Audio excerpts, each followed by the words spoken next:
Hello and welcome to The Sun and the Moon. I'm your host, Alexandria Irons, and I'm here with Luna all day. Luna Whitcomb. And hopefully we'll be having Andy Lopez of The Invisible Gardener with us. Sorry for the delay, you guys. We're having a little bit of technical difficulties getting him on the air, but I can talk forever. Luna can talk forever. So if he isn't able to get in the show will go on. We will talk your ear off. So get ready, sit back, grab some smoke, and let's get this going. I'm excited. I don't know much about Andy, but I just pulled up his website, and Invisible Gardener, established in 1972. My mom was born in 1972, man. I wasn't even a thought back then. So this guy has been doing this thing for a long time, man. Don't panic. It's organic. He has that copyrighted. All right. It looks like he's been talking about GMOs since 1989, climate change since the 80s, published thousands of articles, and he has been working as a force to fight and heal the earth. So I hope that he can join us. But if not, I just, teased you guys all about him. So you'll just have to watch yesterday's All About the Biology, right? With Ken. He did it yesterday. Mm-hmm. Okay, cool. Yeah, he was on yesterday with Ken. Luna, what's going on? Let's do a garden update. I want to hear what have you got going on in your garden right now. I've been dealing with a lot of really dry conditions around here because I live in the middle of the desert. So I just installed a whole bunch of misters, a nice mister system, which really seems to have helped my transevaporation issues that I was having. And I've been doing a lot of micronized calcium foliar sprays lately. Which has been really cool. I've seen turgidity increase and a lot of vigor and a really drastic growth rate after fixing that humidity problem, and then adding the I'm doing amino acid sprays with micronized calcium, really small calcium molecules. What kinds? What are you using? What's the micronized calcium from? Well, it's calcium sulfate, so it's gypsum. So it's just processed to a really small molecule so that it can, penetrate directly into the cell of the plant. Cool. We talked about this a little bit last week about the foliar feeding and how some of the larger molecules can have a hard time moving through the plant. Do you find that, because I know calcium is a larger molecule, do you find that, I guess if you're spraying the whole plant, though, and you have enough calcium already within your plant, it's going to just be boosting it regardless, and increasing those health benefits. But do you think that how do we know if it's mobile, right? Right, for sure. I kind of try to load my plants with calcium and nitrogen, kind of towards the end of veg. I kind of try to hit them pretty hard all the way through veg and into veg, just so I can stop hitting them later on, because I don't like doing foliar sprays in flower. So I want to make sure that they're really loaded with calcium and nitrogen so that they can get all the way through their cycle with what they need, so that they don't show deficiencies around week 5. So at this point, I'm just kind of hitting them every night. I've been hitting them with calcium and every night. Oh, cool. Amino acids. Is what I know, we're not brands or whatever, but so your gypsum, is that a specific product for micronized, or is it just whatever? Are you doing anything to it, or what's? Do you follow that guy Slow Nickel on Instagram? Oh yeah, you bought his stuff? Yeah, so I got his stuff. Okay. Different sizes, whatever. I don't know if they're microns. I don't think they're micron, but just different sizes. And I got the smallest one. Okay. And I was looking at his products and I was like, oh, should I buy it? I don't know. Do you think it's worth them? What you got? It was definitely expensive, and I would never use it as a soil drench because it's super expensive. And I have just such a large soil mass that it just doesn't make sense to me. So I've been doing it as a foliar application, and I've definitely noticed a real difference in the plants. Okay. And it's pretty rare because like a lot of the times like I do a bunch of different stuff to my plants. And it's hard to know like which thing that I did is like creating this response, right? And like my hands, my plants are like like full of turgidity all the time. And so sometimes it's hard to like tell if what I did really did anything, but like this has like a really obvious visual benefit. Okay.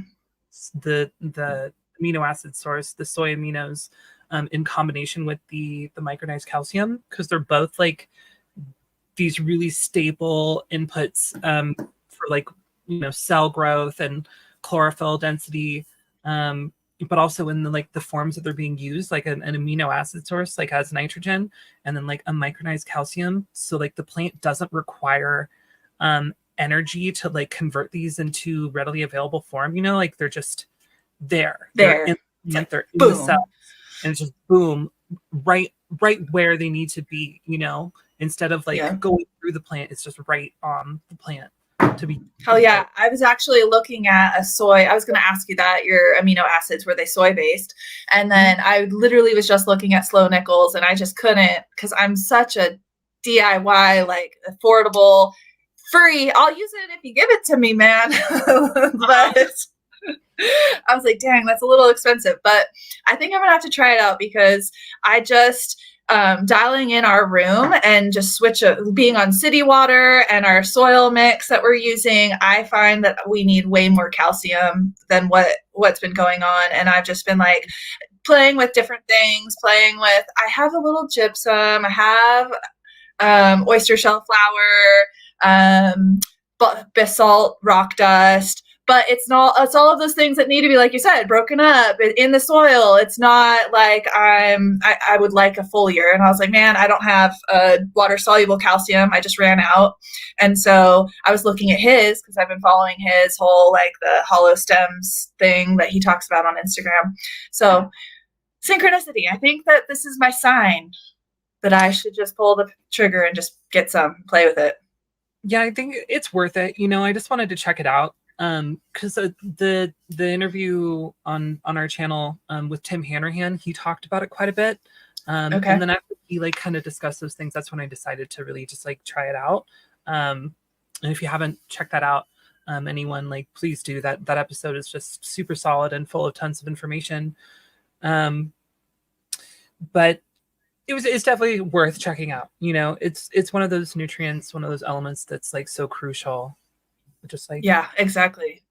Right. You said you have oyster shell flour. Have you ever tried mixing it with apple cider vinegar? No, but somebody was just telling me that. Somebody was like, oh, you could do a soluble with just adding vinegar to it. Chris, I think Chris Trump, we were just talking about that. So yeah, I should just try that. I haven't tried it before. But Matt Powers mentioned it on our podcast a couple weeks ago. Oh, that's who it was then. Okay. Yes. But I wonder what the ratio. Apple cider vinegar. I would just do like equal volume, or maybe like a little bit more vinegar than equal volume, right? So you can like pull it off like later on. And just do like water soluble calcium. I was thinking of doing it just because I hate the tediousness of peeling eggshells and smashing them and cooking them and having them smell at my kitchen for days. I know. I think that the oyster shell flour would be like a good alternative. Okay. I have that on hand.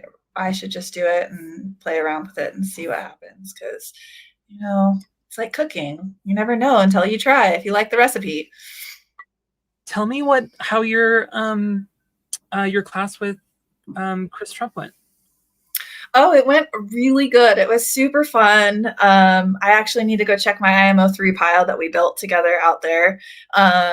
So we did IPMO and an IPMO3 and FAA, so fish amino acids. And we went out, and it's hard because even though Spokane is like got a lot of trees and forests, it's been like raped and pillaged like a bunch of times. So there's not really like nearby old growth, wild areas. So we had a little difficulty placing the IMO box, and like we went to a couple different places. and just like trying to find a place where we would have the least amount of human disturbance was kind of hard to find without driving like an hour.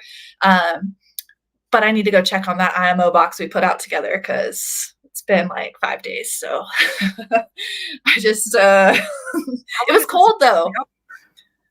4 to 7 days. And he said that the warmer the temperature, the faster it will colonize in the bloom. And it's been kind of like cool and rainy here the last few days. So I wasn't like in too much of a hurry to go back through like this thick. We found like a really thick marshland that there was like swarmed by mosquitoes getting eaten alive, scratchy grass all over.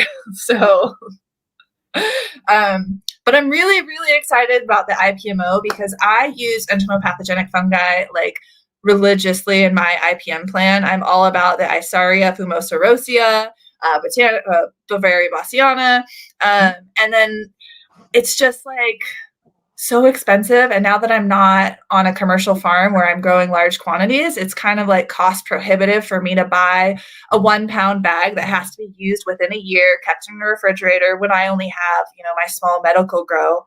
And I'm like, well, let's see if this IPMO works. And, so we've got the pile going and basically it's an IMO, but with insect frass. So you're calling in. Aren't you supposed to like collect local dead pests? That's what I thought too, because that's what Steve Reisner said. But Chris, he said no. And he said that when he did it, he just used, when he discovered it actually was he was making an IMO pile or an IMO 3 pile. And there were weevils in the grain bag that he was using. And so after it had bloomed and the IMO had gone in and kind of colonized that pile, he saw these little white fuzz balls. And they were the weevils that they had been, infected by this entomopathogenic fungi. And he was like, he didn't really realize exactly what was going on. And then he made a foliar spray on his macadamia trees with this IMO 3 pile. And then he saw the same little white fuzz balls all over the macadamia tree, and it was all different pests. It just attacked and killed and wiped out like all of the pests that were present. And so he said it's not necessary to have the target insect. It just needs to be, you just need that chitin in there to attract the entomopath. Insects specifically. Yeah. Yep. That's really interesting. Yep. What does it look like? Is it all like myceliated? We'll see. We'll see. I mean, right now I have the IPMO 3 pile. That's got a ton of mycelium in it. But our box that we put out together, that's the one that is the IPMO box. So I need to go collect it and see what it looks like. I mean, I'm super curious to see if it works. And, it's just like another easy way, cost-effective way for people to save money and use something that's going to work in harmony with nature, right? Instead of organic pesticide, which a lot of them are actually really still not great, like pyrethrums can get into waterways and be toxic and build up, and they last like 64 days in the plant tissue. I did some consulting, and this guy had used it, and in California, it's I believe it's banned for commercial cannabis. Mm-hmm. And I told him this, and I was like, "You're probably not going to pass your testing. You sprayed one time, but it can stay in tissue for 64 days." So then he made like a concentrate. It didn't show up in the flower, and then he made a concentrate, and there was pyrethrins in the concentrate. So it's like, I'm not trying to smoke pyrethrins. I'm sorry. Like, right. We don't know. We're like a one giant big human experiment at this point, but I'm not trying, like, this is medicine for me. I'm not trying to smoke. I would rather have a little bit of bug damage than smoke pyrethrins. Yeah. Than something that's toxic. Yeah, exactly. Have you ever tried to culture Bavaria bassiana on rice before? No, I would like to. And we actually started going down this rabbit hole of, because I use a lot of trichoderma for IPM as well, like trichoderma spray in flour. You don't have to worry about this because you don't have a humid area, but trichoderma spray in late flower before the mold, before the rains come. It really does a really good job. Trichoderma and bacillus, like 5 different strains. I have like a probiotic blend that I'll just spray my plants, and it's super effective at combating any kind of fungal pathogen because it outcompetes. Trichoderma is like so freaking aggressive. Unfortunately, it's so aggressive that I'm sorry, what? Oh, sorry. They don't test for trichoderma. Trichoderma isn't something that's tested for. No. And it's like you can, I don't know. I don't spray like up to harvest, but like a few weeks, 2 weeks before, 3 weeks before, about when the caterpillars start coming out. Same time that I'm spraying my BT for caterpillars, I'll put a little trichoderma in there. And then so it's just so aggressive. And I had this mushroom monotub grow along that I was hosting, and my monotub got infected with trichoderma. Yeah, that's like the big one. That's a big one in mushroom cultivation. Yeah, it's so aggressive. And so like it's hard because I have trichoderma is everywhere, and I have freaking a worm bin on my back porch, and I put my compost in a bowl on my kitchen counter and then just take it out every day. But I have like a horrible fruit fly infestation, and the fruit flies brought the trichoderma in. They got into the monotub, and so I had like a million fruit flies in my monotub. So I know. So my thought is like, okay, the whole IMO thing, like you're putting rice out there, you're collecting indigenous microorganisms, right? But essentially you could just extrapolate that idea to anything of a collection of microbes that you want, and you could know that you're targeting them by putting out what their food source, what they're attracted to. So I was like, dude, I have all this trichoderma. Like, I'm just going to keep my monotub growing and grow out the trichoderma, and then see if I can make a spray from the trichoderma in the ruined monotub, and you turn my lemons into lemonade. So are you using the trichoderma hazarium? There's like 5 here. Let me pull up all 5 strains. There's 5 strains. I usually use this brand called Custom GP, and so it's from Florida, Custom Biologicals, and it's for like Big Ag. He sells it to like orange orchards out in Florida. And let me see if I can find what 5 strains are in there.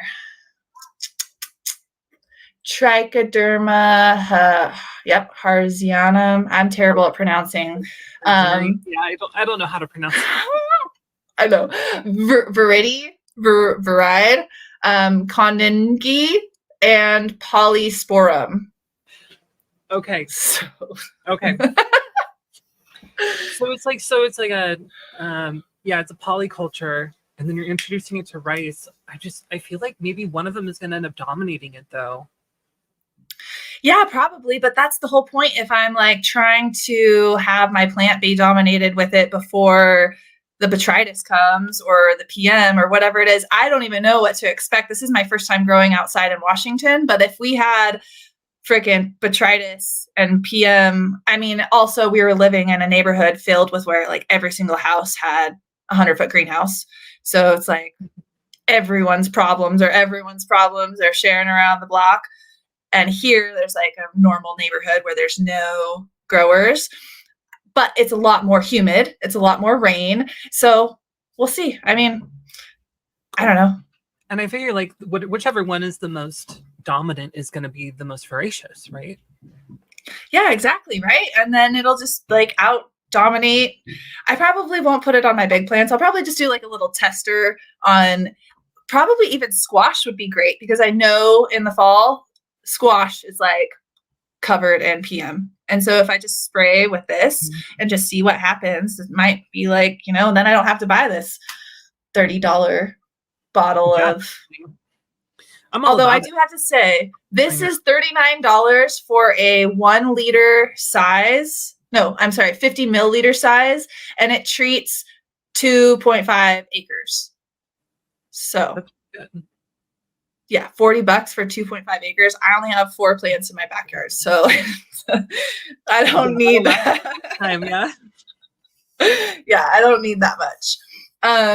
So I think that our guest, Andy, is going to be joining the show, you guys. So I hope you don't mind just hanging out with me and Luna for the next 30 minutes, talking garden talk.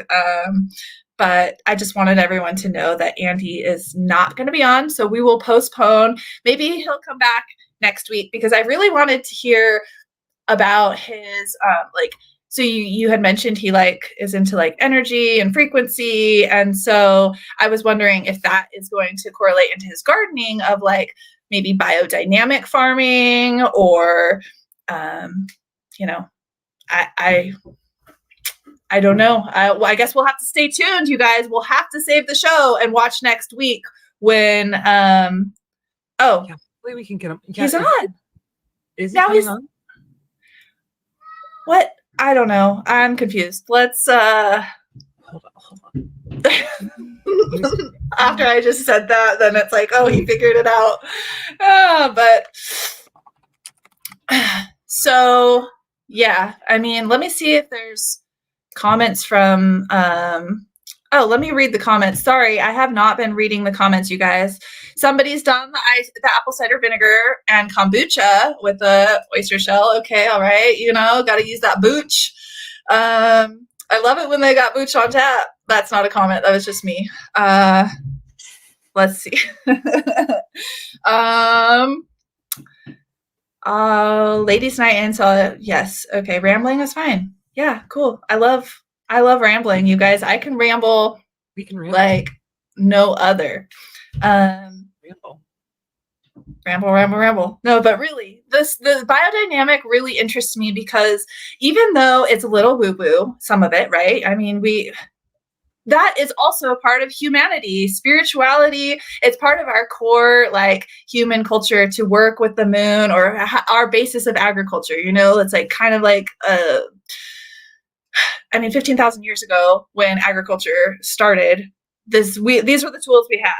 And so I've gone to a couple of workshops just because I was interested, and this compost was selling for $800 a freaking yard for biodynamic compost. And what the ladies did, they had their own cow farm, and they slaughtered the cow on the full moon, I think, and drained its blood into a clay vessel, and then packed it with digestive herbs like chamomile and ginger, and I'm not sure all of the preparations, and then buried it in the soil and let it sit for a year, and then poured that on top of their compost. And they had a wait list for getting the next compost, and $800 a freaking yard. That was the most expensive yard of compost I have ever seen. I mean, I was blown away. And so then I'm like, this is crazy. What's the science behind this? What is the science going on? I mean, I understand lots of biodiversity. They're using the whole animal. But then one of their preparations was the cow horn with the quartz crystals in it, and then packing that with the compost that had all of the blood and all of that stuff in it. And then using that as a foliar spray in the fall. So they bury it in the spring, unbury it in the fall, and then use that as a spray on their plants. And my thinking is bacillus, tons of bacteria that are just going to outcompete any kind of, because it was for fungal, the same thing like what we're talking about, fungal pathogens, and silica, because quartz crystal is fucking, sorry, I don't know, I can't remember if we're supposed to cuss on this show or not, but no, we can. It's our show. We can do whatever we want. It's our show. We can create our own vibe. do whatever we want. Fuck. Okay. Yeah. So Honestly, that's like what I came to the conclusion of. It was really just probably the bacillus and the silica in there that was like helping the plant out. Okay. I am not a woo person. Like, I am all about connecting with the earth. I love nature. I feel like a real connection with plants and microbes and the sun and everything. But I am like a strict science mind kind of person. And like, I feel like everything has a scientific explanation behind it. And even if it doesn't currently, it doesn't mean that it won't in the future. Right. And I'm open to learning things, and to new avenues and stuff that I don't currently understand. But if I hear something like that, to me, I mean, I respect everyone in their practice 100%. And if people have their own way to do it, that's awesome. But like $800 for a yard of compost, there's nothing that you could do to make it worth $800. I mean, like, sure, we can add silica. We can add silica to our compost, and sure, we can add blood meal to our compost. I know. I think it was just the intention. That's just me.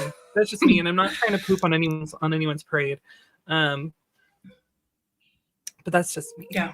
No, I feel you, girl. I would never have bought it. I was actually really surprised because I bought like a 5-pack of classes through a agricultural nonprofit to learn more about farming in my community and what the farms were. And that was one of the farms on the class tour but Nevada County, baby, it's Burning Man all the time. It's the woo woo, like you know.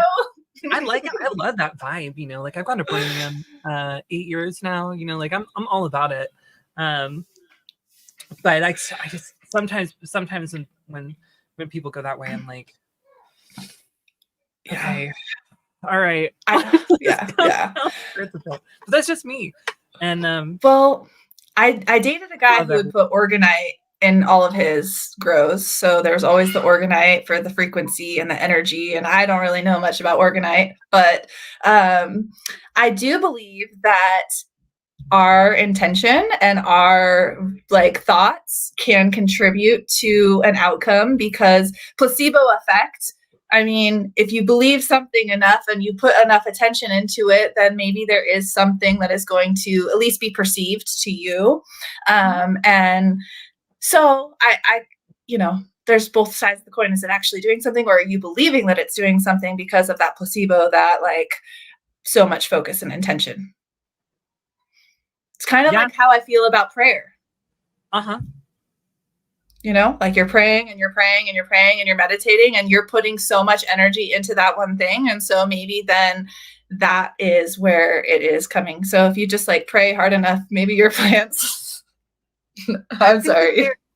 So, I mean, since we're diving straight into the woo, so let's dive straight into the woo. And I have like my own feelings about like the universe and matter and like consciousness. And I personally believe that all matter has a form of consciousness, and that our consciousness like can communicate and interact with it and influence it in ways. And I think that there's science, there is science to it. Whether, it isn't fully understood yet, but I do believe that it exists.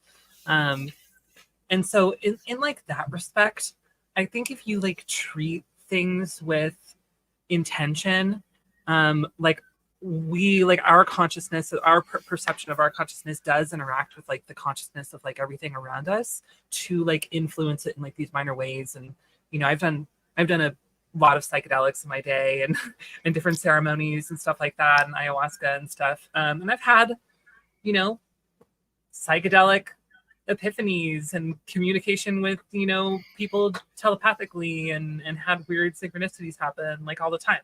So like I like believe in that kind of stuff. Maybe I should charge $800 for my compost. Well, if you included a ceremony with it, maybe you could. Yeah, maybe. And I believe that the planets, they have like effects on us in particular ways. Whether or not they're gonna like make our compost significantly better because of like our intention, I'm not entirely sure of. I think it has a lot to do with you know, like the energy of the universe is what creates like the different elements to me, right? Like it's what like why elements of different kinds exist. And I mean like the periodic table of elements, different actual tangible energy created this big profile of elements, and those interact energetically with each other. And that is like a science and like a spirit. Like I really don't think that like science and spirit are like detachable from each other, you know? So I feel like when we're working with science, we are working with like spirit. But I think that sometimes people's intentions with spirit isn't necessarily going to be interacting with science, right? Yeah. And I think that there's kind of like a fine line between there. And sometimes some people get carried away.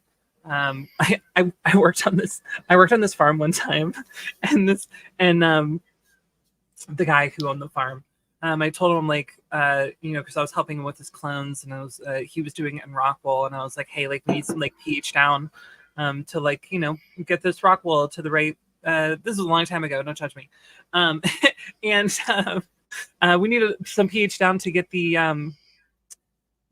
rock wool to the right pH. And he told me that if I just use my consciousness and focus on it enough, that I could drop the pH of the water to 5.5. And I was like, oh, no, I can't. I'm not going to be able to do that. And then he's like, that's why. Okay, I'll try that, you know. And then I just mixed it and did it, and like, and it didn't work, right? And I was like, that's the stuff that I used my universe juice to pH. It didn't work out. Sorry. But, well, it's because you didn't believe. I know, right? I need to practice my juju. Right. Somebody's asking where sells the best quality seeds. Luna has seeds, you guys. If you aren't growing any of her genetics, you should be getting some. So, I mean, when it comes to like the best quality seeds, I would have to have tried everybody's seeds to really know. But I do have seeds for sale. If you want some cheese crosses, and I have some really high yielding stuff. I have some like cookies, some gassy, so kind of like fuely. I have some cherry stuff, a lot of like berry. I have lemon. I try to get like the full profile of like aromas and expressions in there. Think pH down. Think pH down. Someone did ask earlier what I thought about Malibu. Yeah, buy directly from the breeder. Things like seeds need to be stored properly to really, you know, maintain their vigor and their like germination rate. And like the more they pass through hands, like they can be messed up. Oh wait, who are you pointing at? Are you pointing at me? Oh, you. Okay. Yes, because you're the breeder. But I was pointing the wrong direction at first. I saw that. I was like, who are we pointing to? Thank you, Alex. I'm just now starting a new breeding project too. I just mixed up my new bed with some fresh new soil. I got my earthworm castings and my insect frost, my aloe vera in there, and some kashi. I'm gonna let it chill for a little bit. Then I'm gonna be planting my new genetics in there for my next seed run. So I'll have another. How do you do that? How do you collect pollen? How do you choose the male? I want to know. I've never listened to a breeder talk. My male is in my mother room. I keep my male alive, and I clone off of it, and you know, just keep it going constantly, because I selected it for specific characteristics, right? Out of like a handful of different other males, I think it was like 10 or so. I like to find tight internode spacing. I don't like a lot of side branches. I look for height. Like a lot of the time, male plants, they want to like shoot up real high, which is great for like male plants in the wild. But when it comes to characteristics being passed into like an indoor setting, or just like for or for canopy management reasons, having a plant that wants to just shoot up isn't really going to be good. So I try to find males like with the most female type qualities in a plant, which is kind of funny. I want to find the boys that look like the girls. So I found like a really wide, flat canopy that stayed really short with nice, tight node spacing. And that's what I've been using for my breeding. So I'm going to put 8 in a square, and then the male in the center. Okay. And let it rock, let it go and pollinate. Okay. And so how close is this to your, is it in a room, a tent, a room, a greenhouse? It's just a tent. Okay. You can make a lot of seeds from a 4x4 tent. I made like 10,000 seeds out of this 4x4 last time I did it. Okay. You make a lot of seeds. Okay. And it looks like I might actually be doing a seed run after my harvest in October, after like the full term harvest. I might turn my depth bed into an entire seed run and try to grow like a 250,000 seeds of skunk crosses. But I don't know if I should be talking about that yet because it isn't confirmed. But I actually heard about this from another breeder. I think I know what you're talking about.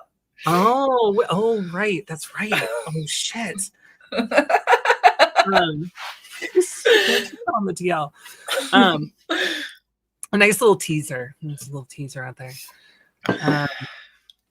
So that's okay. nice. Well, I want to try breeding just for fun. I want to just see the process and see what it looks like. And I have a couple males right now, but I don't have, everyone wants to give me feminized seeds. And I'm like, I've only gotten a few packs of regular, and I'm like, why is everybody feminizing their seeds? I want some males. I want to see this. I want to just do it for myself so I have a better understanding of the whole process. Right. So I don't feminize my seeds. I have a bunch of regulars. Okay. Well, I still need to grab some seeds from you, girl. I keep saying that I'm going to send you seeds. Send me your address. You got to do it right now. Okay, my address is no. Yeah, say it on the show so everyone can know, and everyone can send you seeds and stuff. Send me nice things only. Yeah, right. No. Everyone send Alex all of your gifts. Send Alex all of your gifts. And positive intentions. I'll take those. And positive intentions, yes, on the full moon. On the full moon and the new moon. And I'm not making fun of anyone, I swear to God. I saw a question earlier about Malibu Compost. Malibu Compost, from what I understand, is a cow manure based compost.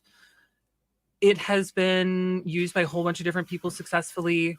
I have used it before, but I now stay away from animal manures just in general. Not saying that they don't work, not saying that they don't have their own unique profile of biology that contributes to, expressions in plants and stuff like that. But I personally stay away from animal manures, but you don't have to. What's your reason? Just... You're a vegan. Okay. Well, we just started talking about Malibu Compost, and I don't want to imply that Malibu Compost might have, anything wrong with it. Yeah, it's certified, right? It's gone through rigorous testing. I think it's got certifications. I don't know much about it, but it's expensive. 100%. So I'm sure the Malibu Compost is safe. But in the past, I've seen people using horse manure, cow manure, composts, typically when it's homemade, and that just like destroys plants. It can have a lot of pathogens. If it's not made right, it can be really dangerous to use. I've seen it create crown rot problems and infection problems in the stems. But I'm not saying that Malibu Compost is going to do those things. And please, Malibu Compost, don't come for me. That's not what I'm trying to say.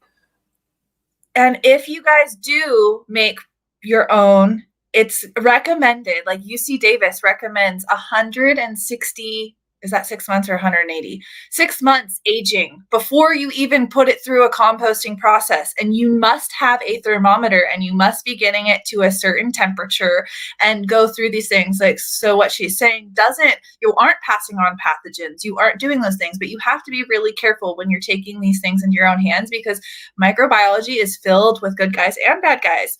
And so that is just something like you have to be aware of if you're playing with poop. 100%. Playing with poop, there's things that can go wrong. And specifically mammal poop, other poops aren't Yeah. as big of a deal. Yeah. I mean, alpaca poo. I've seen really great flower and things grown with alpaca poo that's then run through vermicomposting, like commercialized, and that's turned out amazing quality compost. Horse manure, you have to be really careful. A lot of the seeds will germinate. And then there's also dewormers that the farmers give to the horses. So a test for that is like buy a little bit or take some of your worms if you have your worm bin and like put some worms in the poo. If they die, then they're Yeah. What other tips? 100% So agree. And then I don't know much about black spotted larvae. Give your poops to your bugs. Let your bugs deal with your poop. Yes. And age it. Don't put that fresh poo down. Yeah. Right. Yes, you have to age it first. Yes. Because I swear, I mean, poop, the great poop loop is integral part of regenerative ag. Like you should be using poop like as a byproduct, like using your animals. It should be like the synergy, like, I personally don't buy manures, but if I have goats, chickens, alpacas, like they're part of the family farm, you should be like, that's a usable resource. And so it's like everyone's perspective or everyone's situation is different. So I personally probably wouldn't buy a bag of Malibu, but I've used horse manure, I've used cow manure, I've used alpaca manure, but I've put it through like aging and composting and worms and like a big process before putting it. It's not like you just put that in your garden. Right. Yep. So rabbit and sheep. Yeah, rabbit is safer. Yeah, rabbit and sheep. Yeah. Anything that's pelletized is safer. Rabbit, alpaca, goat, any of those like little pellets are a lot safer.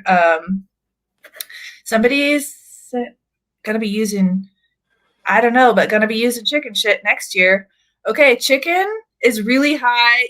Chickens, all birds poop and pee at the same time. So the little white part on a bird's poop is the pee. So it's going to have a lot higher of nitrogen than any of the other manures. So be careful with that.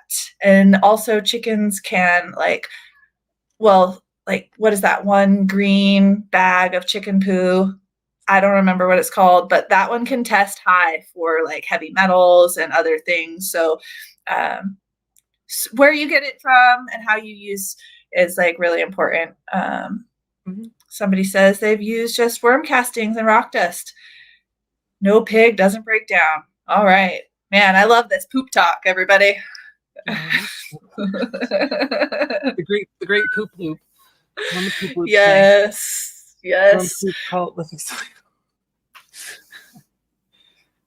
Chicken shavings. Yeah, chicken bedding is great. I use my chicken bedding that's incorporated with their manure and compost it. I just compost everything first. And that, I guess, works for me why I use more thermophilic is because I oftentimes have animals that I'm incorporating their waste into. And that's really important when you are using animal manure to get it above 175 degrees for at least 3 days. Yeah, dude. Yeah. Be careful though. It could catch on fire. I've heard. You gotta cook off stuff. Yeah, you gotta cook. You gotta cook it real good. Yeah. So I gotta go check on that pile. Speaking of which, okay, so back to the IMO pile. He told me when we built it, 6 inches was the perfect height, but it was just the volume wasn't really there. So I think that I went out and I checked on it about 24-hour mark, and I was super scientific and didn't have a thermometer. I couldn't find my thermometer, and I just used my hands, and it was not very hot. And so I built it up a little bit. And so that's really, if you want to generate more heat, having a deeper, a taller pile is going to help you generate more heat. So we'll see. I need to go check on it again, but it's the IMO pile is, Don't you want IMO 3 between 120 and 130? He said, don't let it get above 120. Don't let it get above 120. Okay. Yeah. So I was like, well, turn my oven on, put my hand in there. No, just I could tell. What does this feel like? This feel like 120 degrees? This feel like 120 degrees? Yeah. So we're approaching an hour. We have a couple questions. Who's doing the questions? Can we get the questions? Where are you sourcing your earthworm castings? Mulch for indoors.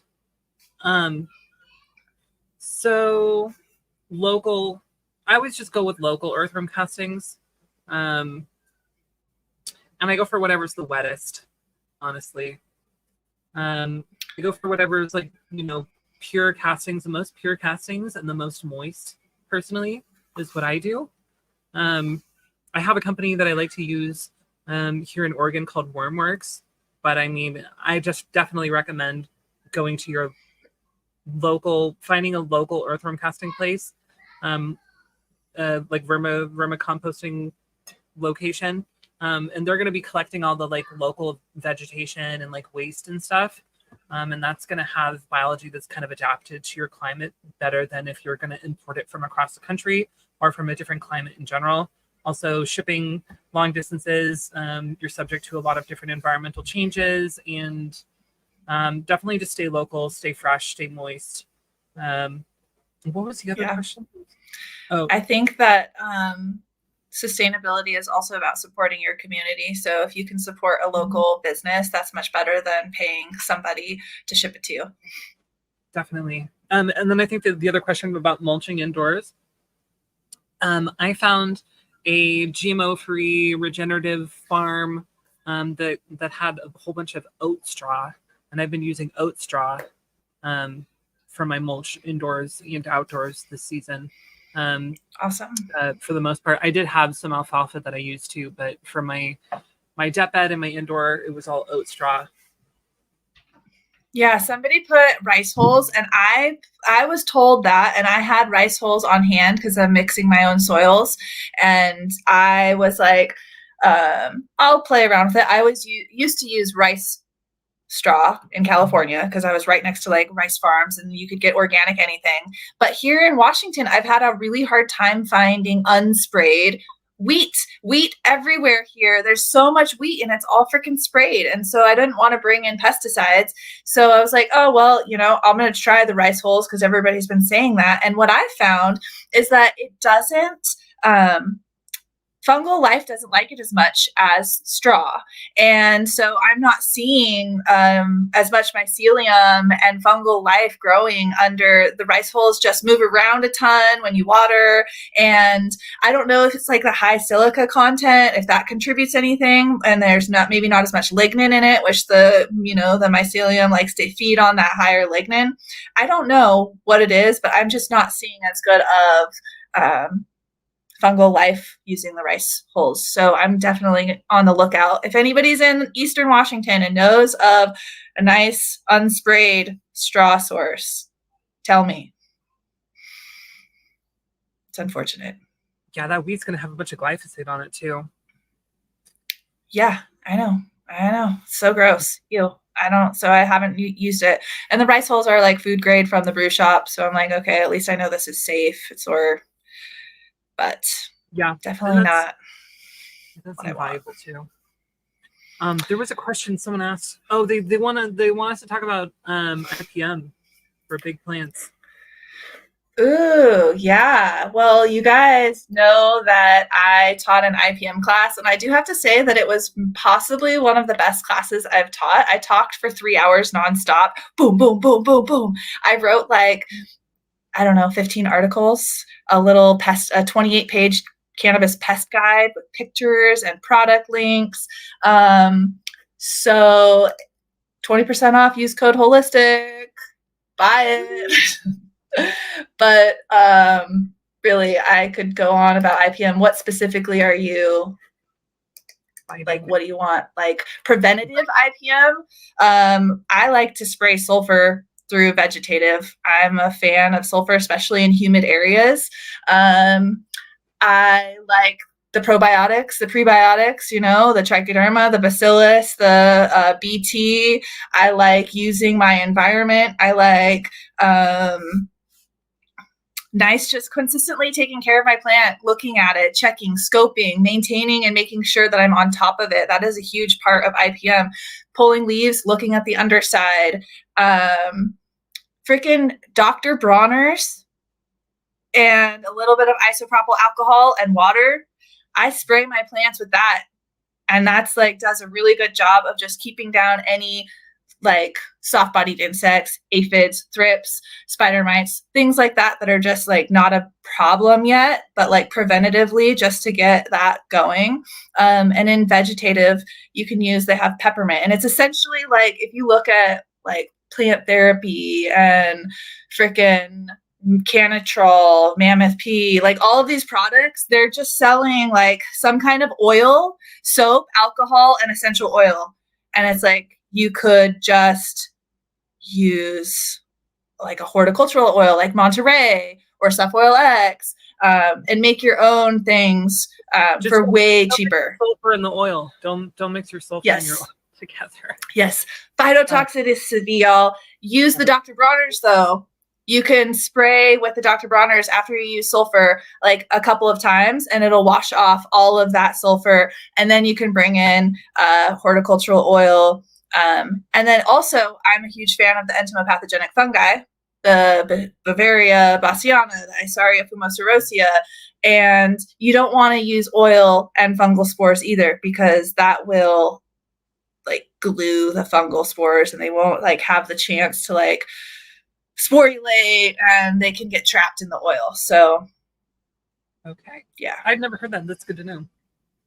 Yeah, I just learned that recently. Yeah, that's pretty cool. Here, I'm gonna drop this class in the. So I always avoided sulfur, just because it can. Well, you said in veg, huh? You said only in veg, didn't you? Only in veg. Do not use it at all in flower. As soon as you start seeing, even pre-flower, I don't even like to mess around because sulfur stinks, you guys.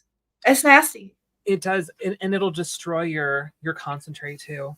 It'll make your concentrate taste terrible, and it'll make it dark. So definitely no sulfur in flower, burning or spraying. Absolutely not. But you know, IPM is like one of those things that you just need to get in tune with your environment. I really like to plant a lot of companion plants. I'm a huge proponent of like sweet alyssum, daikon radish, buckwheat. Those all have like little small white flowers that are super attractive to green lacewings, parasitic wasps, hoverflies. So pay attention to your environment, your ecosystem, and notice where your beneficials are coming, what plants they like, and try to incorporate as many native species as well, because the native species, the native plants are the ones that evolved there with all of the pests and predators, so you can call them in and attract them, and then you're like doing something good for your ecosystem, right? You're like, most of us are living in like suburbs or lawns where we're kind of a food desert for these predatory and beneficial insects, so they can do an amazing job helping you keep back your pests. Any other questions? Langbonite. I have langbonite in my soil. I do too. Ooh. I was reading about extracting fulvic acid from langbonite with vinegar and like an acid-based wash. I guess that's what they do to extract fulvic acid on like a large scale from like bulk fulvic, is doing like an acid base. And so I was thinking like, oh, I could, but then it's kind of, I think it's not cost effective to extract your own fulvic acid. I was just wanted to know how they did it. And langbonite, you can apparently extract fulvic acid from it, but I don't think it's cost effective. Don't try it. You could just buy fulvic acid for cheaper. Yep, pretty cheap. In salt form, you can get it in like salt form, pretty cheap. Somebody's asking if there is a website to order your seeds. How do people get your seeds, Luna?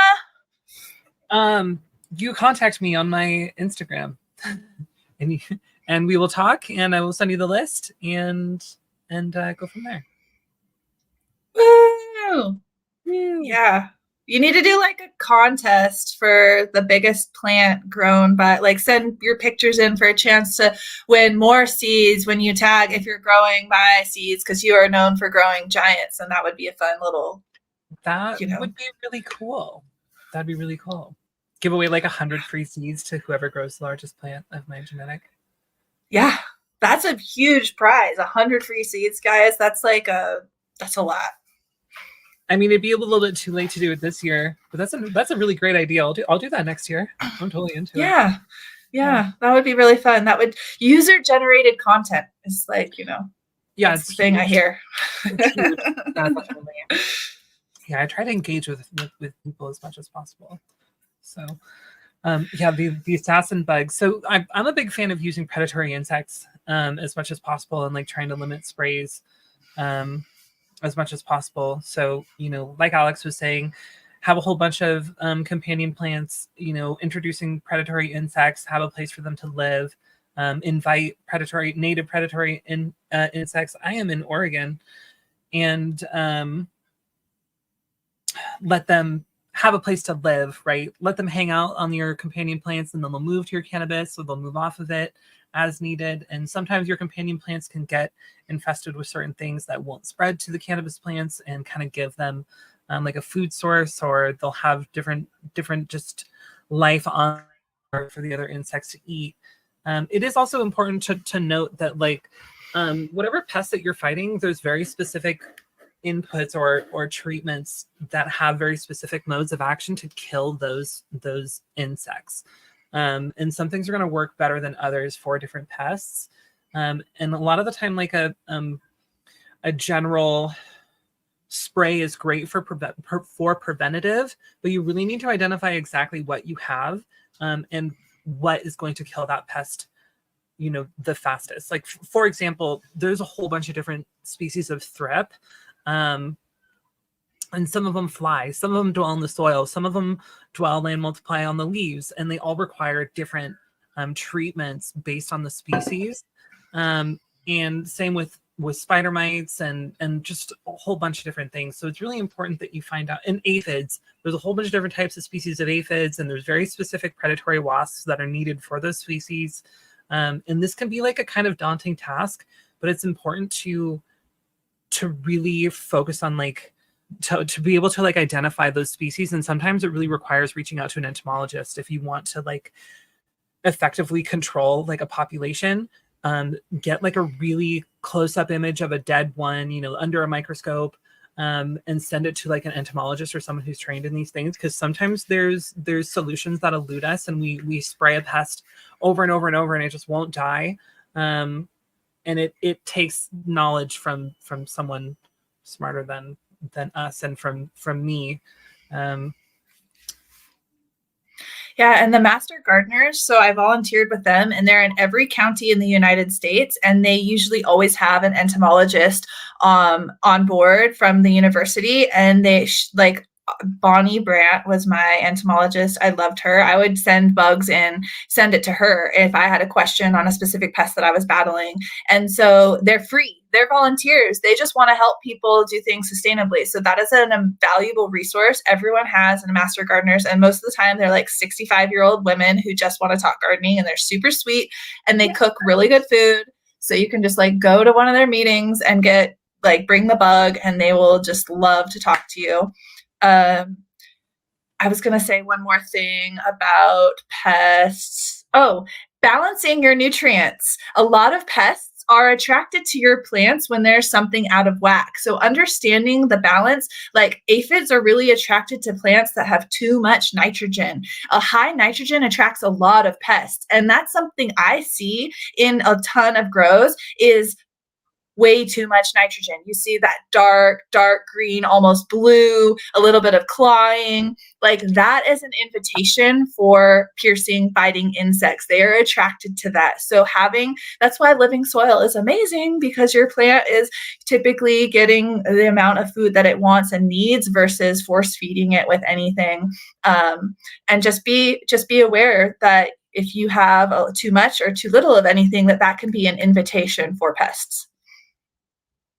I had never heard that aphids are attracted to plants with too much nitrogen. Yeah, I learned that from Bonnie. So, because I had some aphids. Yeah, Bonnie, the entomologist. She is so cool. That's very cool. I'm trying to get Suzanne Wainwright on here. Have you heard of her, the bug lady? I have. Yeah, I don't know her personally, but I know that she does work for Arbeco Organics, correct? And I really like them for IPM products. I don't think she, no. I don't think she works for Arbeco. Really? Yeah, no, she just does like consulting work. I'm pretty sure she doesn't work for any company like that, but I could be wrong. But yeah, I'm trying to get her on here. She's just super busy. It's a like really busy time of year for entomologists right now. But I want to get her on here to drop some like really solid IPM stuff. Hell yeah. Entomology knowledge. Yeah, IPM is definitely critical, you guys, like preventative and balanced and identification, like having a jeweler's loop. It's not even like a cheap jeweler's loop that you leave in your greenhouse. That is key. I always have a jeweler's loop so that I can just take a look, and then you can identify like, hey, aphids versus mites, right? Because that's what I get asked a lot. People don't know if it's an aphid or a mite, and it's like, well, can you count the legs? Right? Mites are an arachnid family. They're going to have 8 legs. Insects, aphids are going to have 6 legs. So there's little things that you can do to help yourself identify aphids. Although there are so many different species of aphids tend to only be on the plants that they are, like a cannabis aphid is only really going to be on a cannabis plant. So if you see a ton of aphids on your companion plants, don't trip out. Leave them there, because they're going to still attract the same predators that eat and consume a lot of the like lady beetle larvae. They love all different kinds of aphids. So you'll attract ladybugs to your companion plants or your cover crop that are infested with the other type of aphid that are not going to have anything to do with your cannabis, but it's just like a free buffet for those predators, and then you're not having to buy them. Because I personally don't like to purchase insects on the internet. I know there are a lot of great reputable insectaries, but maybe that is part of my like I just see in California, like the naturalist part of me, I see the harvests of the ladybugs. They go to the Sierra Nevadas and they'll harvest the ladybugs and then ship them out. So they're taking wild insects, not even rearing them, breeding them, and then they're shipping them across the country. And I just, as an environmentalist, naturalist, that doesn't sit okay with me. I'm not going to take something out of its natural, right. system. Yeah, the ladybugs, pretty much just don't buy ladybugs. Yes. But the insectaries, I don't think they're breeding ladybugs. Like all those ladybugs are definitely like poached from the forest, like you had said. But I really like lacewing larvae, and like the aureus mites and the rove beetles, Stratiolalaps scomitus. And like they have like the 3 main species of predatory wasps that I like to use also. But yeah, 100% like don't buy ladybugs. They don't even really work that well. And they're just pillaged from the forest. Just leave the poor ladybugs alone, please. You want ladybug larva. Ladybug larva is what is going to help you and eat and consume those aphids. And so that means creating an environment where ladybugs want to breed. And like I said, I'm telling you, this mix, daikon radish, buckwheat, sweet alyssum, those 3 things alone are going to attract a ton of predatory insects. If they're around, they're going to come. The sweet alyssum, especially for those green lacewings. Like I have never seen more green lacewings on my farm than when I planted sweet alyssum like in rows surrounding the greenhouse. And it's really pretty. It is really pretty. And it's hardy. Like I was dropping tarps on it and it would just bounce right back up. It's like you can walk on it, you can do anything, and it's like a super hardy plant. Yeah. Bring the bugs. That's gonna help you so much. Bugs aren't scary. Form an alliance with nature. Let's see if there's any other questions.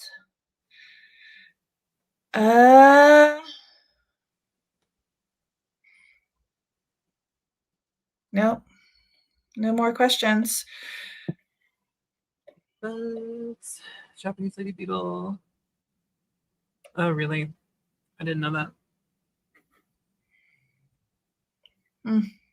All right. Well, what do you think? We've been on here for an hour chit-chatting. I love hanging out, but we can call it a night, call it a show.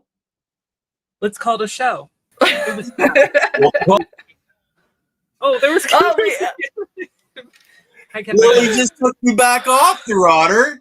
Lily's been doing the back end, guys, and I want to really thank her. And ladies, sorry about Andy. I don't know. We did the show last night. The email worked fine, and tonight it was just kicking it back. So we'll have to try again. But thank you so much. Do you guys have anything coming up where you're speaking? Anything like that? I have my next class will be on September 2nd. So that's the first Saturday of the month. I do a new class every first Saturday of the month. This one will be on harvesting, curing, and storage. You don't want those hay terps. We don't want that. We are looking for preservation of terpenes. So that's what we're going to be covering in this class with a strong emphasis on bubble hash, production afterwards. So how are we keeping these things in mind for concentrate? We'll cover BHO concentrate, like different ways of harvesting with that in mind. So you can, maximize your yield. And they can find that on your website, correct? Yep. queenofthesungrown.com. There you go. Luna, do you have, I know you're writing, you got any new articles coming out soon? Yeah. So I'm writing a new article every week. I'm working with greenpoint.com right now. I have a new article coming out on their website every week, and then I have my skunk article that I'm working on. I have been doing a tremendous amount of writing lately. You can also find my content and my writing on my Patreon Discord, and cool. I've just been working my little butt off with my projects, with my breeding and my growing and my writing and my. And you'll have to send me the link for your Patreon so I can put it in the description, Luna, because you never did send me that. Bad girl. Anyway, guys, on for the channel, OG's on Monday, live from the Unicorn Music Festival, and that's where I'm sitting right now, is in the Kootenays in BC. We got Dragonfly Earth Medicine talking tomorrow, etc. And then, of course, Leighton Morrison is on with Av in the afternoon. And they're talking about a very particular flower, the Protea, I think it's Protea flower. And we have a very special guy that's been growing it all over the world coming on Monday. Other than that, guys, we've got Cannabis History with Dave Dormer on Tuesday, a 2-hour special on the language moving across our world and how it changed at each place that cannabis was introduced to. So it should be a fascinating conversation on Tuesday. Other than that, ladies, wonderful show as always. Thank you so much. So I posted my link tree in the private chat. Okay.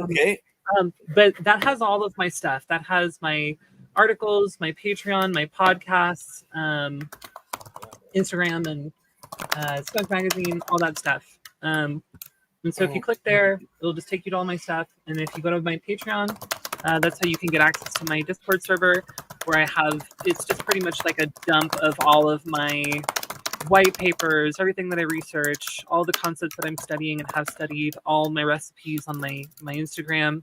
It's just like my full brain info dump space. And we like those info dumps. That's how we learn. Okay. So yes, keep doing it. Ladies, chat, wonderful night. We'll see you guys all on Monday. All right. Have a good night. Thank you. Peace out, everybody.